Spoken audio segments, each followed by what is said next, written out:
এগুলো আমাদের নরসিংদীর ঐতিহ্যবাহী শিরীষ পিঠা। আসসালামু আলাইকুম, সবাই কেমন আছেন?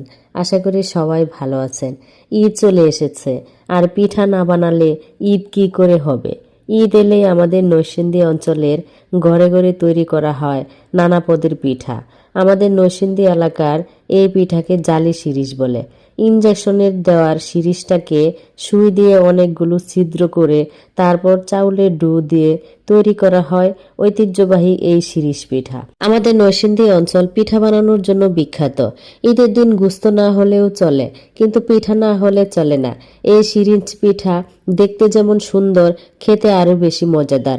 এগুলো আপনি বহুদিন সংরক্ষণ করে রাখতে পারবেন।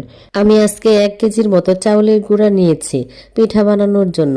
1 কেজি চাউলের গুঁড়া দিয়ে 70 থেকে 80টা শিরীষ পিঠা বানানো যায়। পিঠাগুলো বানানো হলে বাপে দিয়ে সিদ্ধ করে নিতে হবে। তারপর এগুলো রোদে শুকিয়ে সংরক্ষণ করে রাখুন। আমি তো ঈদের জন্য পিঠা বানানো শুরু করে দিয়েছি। শিরীষ পিঠা আমার কাছে খুব ভালো লাগে।